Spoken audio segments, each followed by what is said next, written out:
Iran ने Israel के खिलाफ बदले की कार्रवाई शुरू कर दी है।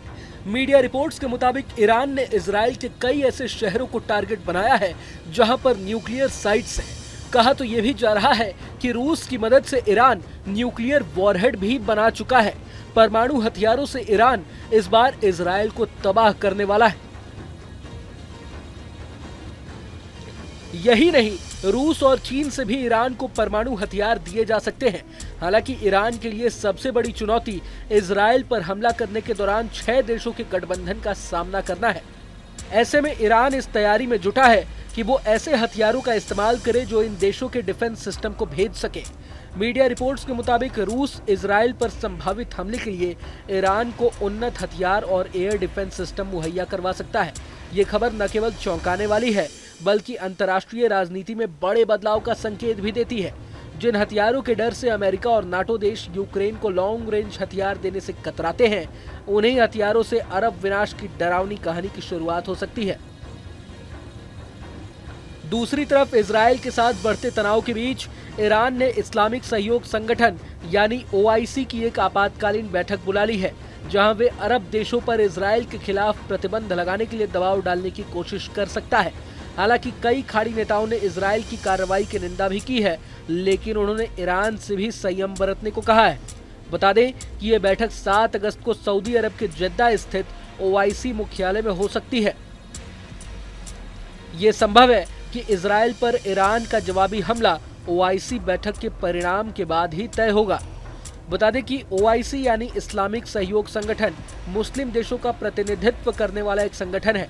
मुस्लिम दुनिया के देशों की संयुक्त आवाज माने जाने वाले इस संगठन का मकसद अंतर्राष्ट्रीय शांति और सद्भाव को कायम रखते हुए मुस्लिम दुनिया के हितों की रक्षा करना है।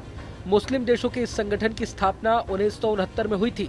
इसके सदस्य देशों की संख्या 57 है, जिसमें Turkey, Morocco, Iraq, Pakistan, Yemen, Jordan, Kuwait, Oman, UAE, Sudan जैसे देश शामिल हैं। लेकिन उसके साथ अमेरिका, फ्रांस, ब्रिटेन, जर्मनी समेत पूरे यूरोप के देश खड़े हैं।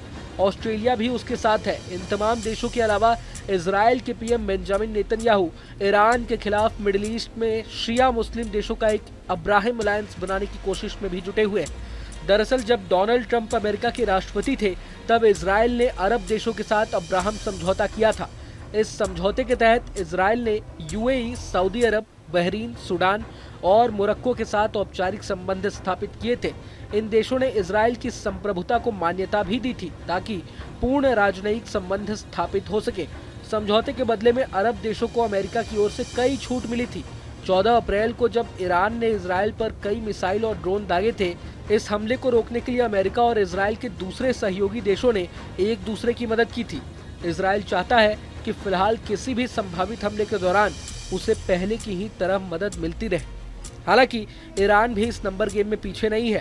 ईरान को फिलिस्तीन, तुर्की, लेबनान, सीरिया, कतर, ओमान जैसे देशों का समर्थन प्राप्त है।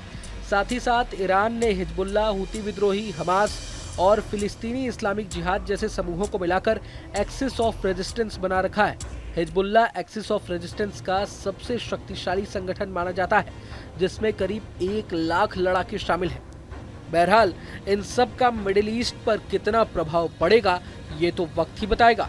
अगर आपको ये वीडियो पसंद आया तो लाइक करें और चैनल को सब्सक्राइब करें। वहीं तमाम बड़ी खबरों के लिए देखते रहें न्यूज़ नेशन।